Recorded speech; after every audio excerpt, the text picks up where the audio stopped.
Welcome to my YouTube channel Sankalp smart study. कल का video भारतीय राष्ट्रीय कांग्रेस के इतिहास के बारे में था। भारतीय राष्ट्रीय कांग्रेस के इतिहास के बारे में मैंने बताया था संक्षिप्त में। आज हम एग्जाम के पॉइंट ऑफ व्यू से जो भी महत्वपूर्ण सवाल हैं उनको करेंगे और देखेंगे एक एक अधिवेशन में शुरुआत से लेकर के जो इम्पोर्टेंट है और कौन कौन सी घटनाएं हुई उन सबको हम बेहतरी से देखेंगे। आप वीडियो पर बने रहें और बहुत ही काम का कंटेंट मिलने वाला है आज।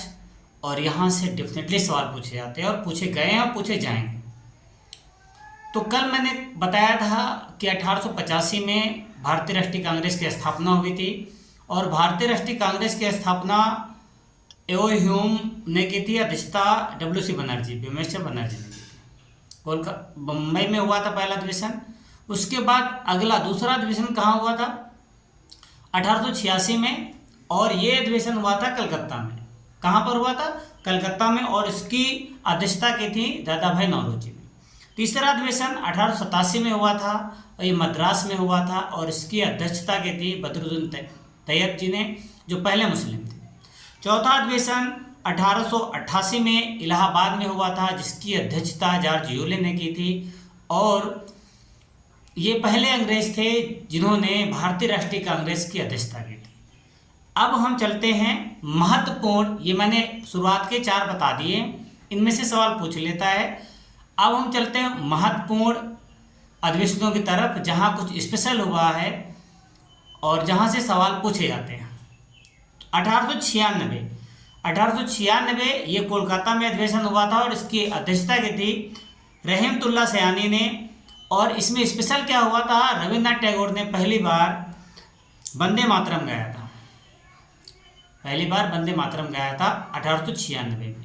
ये अधिवेशन कहाँ हुआ था? कलकत्ता में। अध्यक्षता की थी रहमतुल्लाह सयानी ने और वंदे मातरम पहली बार गाया था। उसके बाद इम्पोर्टेंट तुम्हारा है 1899। ये लखनऊ में अधिवेशन हुआ था। RC दत्त यानी रमेश चंद्र दत्त ने इसकी अध्यक्षता की थी। RC दत्त ने 1899 में। इसमें भू राजस्व के अस्थायी मांग के निर्धारण के लिए इसमें बात हुई थी, बहस हुई थी, चर्चा हुई थी। ठीक, उसके बाद हम चलते हैं 1901 की तरफ। 1901 का अधिवेशन हुआ था कलकत्ता में। ये वही 1901 है जब महात्मा गांधी पहली बार भारतीय राष्ट्रीय कांग्रेस में आए थे, पार्टिसिपेट किए थे। ठीक, 1901 का। और अध्यक्षता की थी इस अधिवेशन की दिनसा इवाचा ने 1901 के अधिवेशन कलकत्ता अधिवेशन की अध्यक्षता की थी। महात्मा गांधी पहली बार यहाँ मंच पर दिखे थे 1901 के।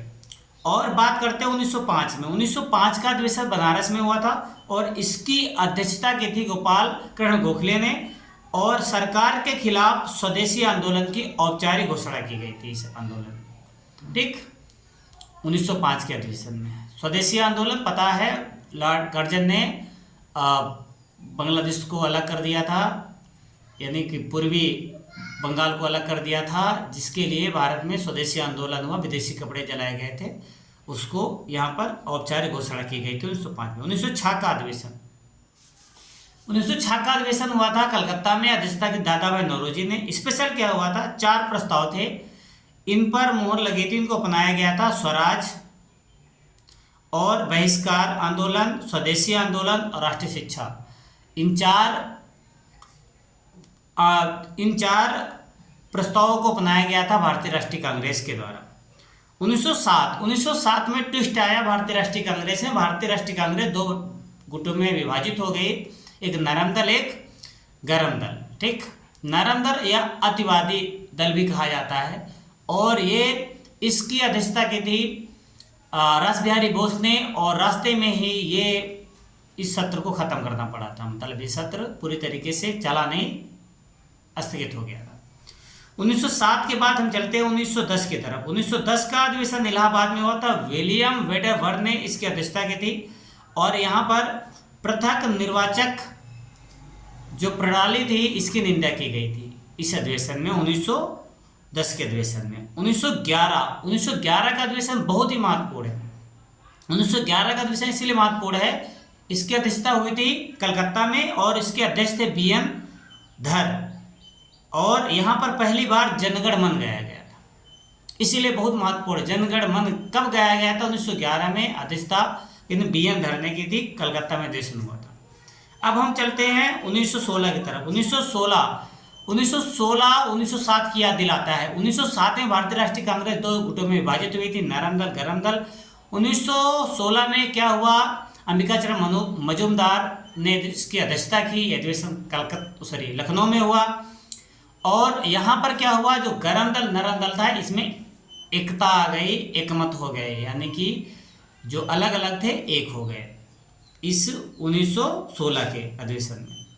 और यहाँ पर लखनऊ पैक्ट भी मुस्लिम लीग और कांग्रेस के बीच लाया गया, यानी कि लखनऊ समझौता हुआ उन दोनों के बीच। अगला अधिवेशन 1917, ये भी महत्वपूर्ण है क्योंकि ये कई बार पूछा गया है कि भारतीय राष्ट्रीय कांग्रेस की अध्यक्षता करने वाली पहली महिला 1917 में ही अधिवेशन हुआ था कलकत्ता में। एनी बेसेंट ने की थी अध्यक्षता, और पहली महिला थी, भारतीय नहीं थी लेकिन पहली महिला थी। आगे हम देखेंगे कौन पहला भारतीय रहा जिसने भारतीय राष्ट्रीय कांग्रेस की अध्यक्षता की। अब चलते 1918 में। 1918 में एक विशेष सत्र बुलाया गया था और मॉन्टेग्यू चेम्सफोर्ड सुधार के लिए, मतलब इसके सापेक्ष में बात करने के लिए विशेष सत्र बुलाया गया था 1918 में। 1919 में क्या हुआ? 1919 का अधिवेशन अमृतसर में हुआ और मोतीलाल नेहरू ने क्या की? इसकी अध्यक्षता की। खिलाफत आंदोलन का समर्थन किया गया था इस 1919 के जो अधिवेशन हुआ था कांग्रेस का, उसमें। 1920 विशेष सत्र बुलाया गया, अध्यक्षता की थी लाला लाजपत राय ने, कलकत्ता में हुआ था। महात्मा गांधी ने असहयोग आंदोलन को बढ़ाने के लिए विशेष सत्र आया था, मतलब बढ़ाया गया था। अब मैं चलता हूँ 1920 के अधिवेशन में। जो अधिवेशन होने वाला था विशेष बुलाया गया था, ये हुआ था नागपुर में। इसकी अध्यक्षता की थी राघवाचार्य ने। और इस पर क्या किया गया था कि भाषाई आधार पर जो कांग्रेस की कार्य समितियां हैं बनाई जाएं, इस पर चर्चा हुई थी 1920 के नागपुर अधिवेशन में। 1922 का अधिवेशन हुआ था गया में। अध्यक्ष थे CR दास, और CR दास और नेता अलग हो गए थे 1922 के गया अधिवेशन के बाद। और इसी के बाद स्वराज पार्टी बनी थी, और जिसको CR दास यानी चित्तरंजन दास और मोतीलाल नेहरू ने मिलकर बनाया था। पढ़ा होगा आप लोग, और कई बार ये एग्जाम में सवाल पूछा गया है। स्वराज पार्टी की स्थापना कब हुई थी? 1923 में। किसने? CR दास और मोतीलाल नेहरू ने मिलकर बनाया था। और उसके बाद 1924 में कुछ खास नहीं। पहली बार भारतीय राष्ट्रीय कांग्रेस के अध्यक्ष बने थे कौन? Mahatma Gandhi. Only one times, बेलगाम, ये कर्नाटक में पड़ता है। और 1925 ये महत्वपूर्ण है क्योंकि 1925 का अधिवेशन कानपुर में हुआ था और इसकी अध्यक्षता की थी पहली भारतीय महिला सरोजिनी नायडू ने। पहली भारतीय महिला सरोजिनी नायडू ने इसकी अध्यक्षता की थी। अब मैं चलता हूँ 1929 में क्या हुआ था? लाहौर में अधिवेशन हुआ था, और ये अधिवेशन की अध्यक्षता जवाहरलाल नेहरू ने की थी। और इस अधिवेशन में पूर्ण स्वराज की मांग की गई थी कि अगले 26 जनवरी को हम लोग पूर्ण स्वराज यानी कि ध्वज फहराएंगे। इसी अधिवेशन में हुआ था। अब मैं चलता हूँ 1931 में। 1931 का अधिवेशन कराची में हुआ था।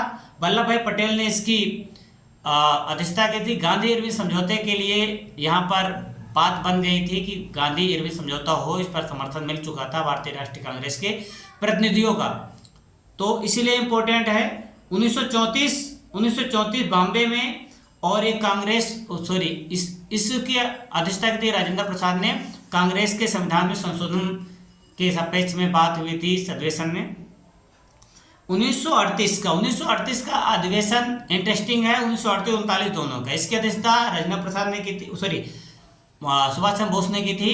और ये इसमें जवाहरलाल नेहरू ने राष्ट्रीय योजना समिति की स्थापना की थी। इसी आंदोलन में कई बार पूछा गया राष्ट्रीय योजना समिति की स्थापना किसने की थी? जवाहरलाल नेहरू ने।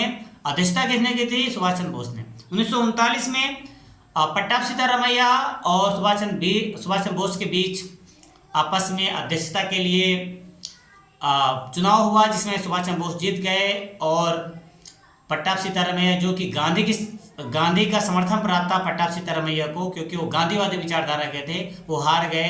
तो गांधी जी ने कहा था ये पट्टाभी सीतारामैया की हार नहीं, मेरी हार है, और इस पर फिर सुभाष चंद्र बोस ने क्या किया, इस्तीफा दे दिया। इस्तीफा देने के बाद डॉक्टर राजेंद्र प्रसाद 1939 के त्रिपुरी अधिवेशन के यहाँ पर क्या बने थे, अध्यक्ष बने थे। उसके बाद बात करते हैं 41 से 45 तक कोई अधिवेशन नहीं हुआ। उसके बाद 1946 में के अधिवेशन के अध्यक्ष थे जे.बी. कृपलानी। अगर तुमसे यह पूछा जाए जब भारत आज़ाद हुआ था 1947 में, भारतीय राष्ट्रीय कांग्रेस के अध्यक्ष कौन थे, तो जे.बी. कृपलानी थे। ठीक, 1947 तक मैंने बता दिया इम्पोर्टेंट फैक्ट। अगर वीडियो अच्छा लगा हो वीडियो को लाइक करें, सब्सक्राइब करें, चैनल पहली बार आया है सब्सक्राइब करके शेयर करें। Thank you for watching this video. आपके सपोर्ट की ज़रूरत है, बहुत मेहनत लगती है वीडियो बनाने में, कृपया सपोर्ट करें और ऐसे ही ज्ञानवर्धक वीडियो पाने के लिए इस चैनल से जुड़े। Thank you for watching this video. मिलते हैं अगले वीडियो में।